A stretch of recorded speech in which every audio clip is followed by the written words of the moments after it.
கர்த்தருடைய பரிசுத்தமான நாமம் மகிமைப்படுவதாக.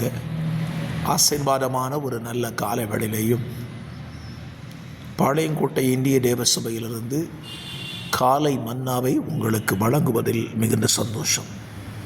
கிருபையாய் கர்த்தர் தந்த நாளுக்காக கர்த்தரை துதிப்போம். இந்த நாள் அக்டோபர் மாதம் 14 செவ்வாய்க்கிழமை காலவேளை. இந்த காலவேளையிலேயும் நம்முடைய தியானத்திற்கான வேத அதிகாரம் 1 சாமுவேல் 26வது அதிகாரம். இந்த அதிகாரம் சவுலை தாவீதை குறித்த சரித்திரத்தை நமக்கு சொல்லுகிறது.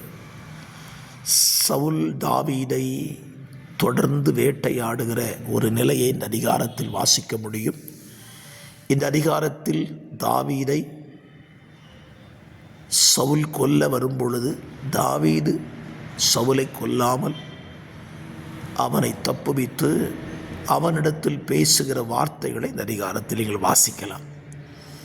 இந்த காலவெளியில் நம்முடைய தியானத்திற்கு இந்த அதிகாரத்திலிருந்து ஒரு வசனத்தை நான் எடுத்துக்கொள்ளுகிறேன். சவுல் சொன்ன ஒரு வார்த்தை, கடைசி வசனம் 25வது வசனம்.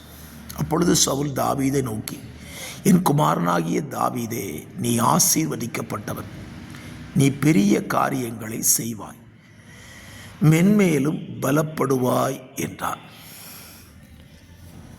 சவுல் தாவீதை கொல்லணும்னு சொல்லி வனாந்தரமாய் அலைந்தவன். ஆனால் இப்பொழுது சொல்லுகிறான், நீ ஆசீர்வதிக்கப்பட்டவன், பெரிய காரியங்களை செய்வாய், மென்மேலும் பலப்படுவாய் என்று சொல்லுகிறான்.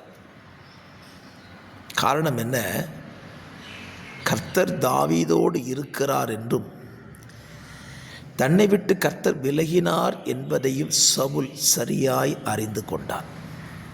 அதனாலே தாவீது கொல்லப்பட வேண்டும் என்று சொன்ன வார்த்தையை பயன்படுத்தின சவுல் இப்பொழுது தாவீதை பார்த்து சொல்லுகிறார், நீ ஆசீர்வதிக்கப்பட்டவன் என்று சொல்லுகிறார்.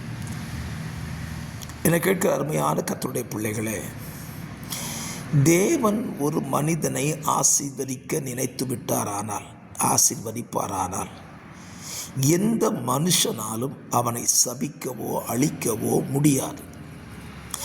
இதைத்தான் பிலேயாம் சொல்லுகிறான். அவர் ஆசீர்வதிக்கிறார், அதை தடுக்க ஒருவனாலும் முடியாது.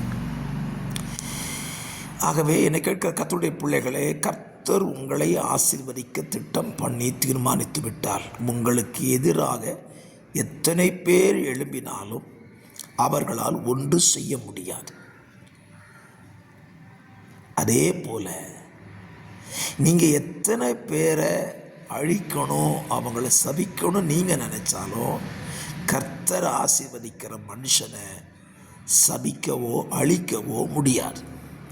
இந்த ரெண்டையும் நம்ம புரிந்து கொள்வோம். ஆனால் ஒரு காரியத்தை செய்வோம். என்ன செய்வோம்?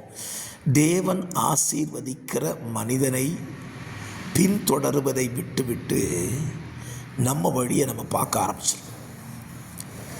சவுலுக்கு இந்த உண்மை தெரிஞ்ச பிறகு நீங்கள் படிச்சிங்கன்னா அவன் தன் ஸ்தானத்திற்கு போய்விட்டான்.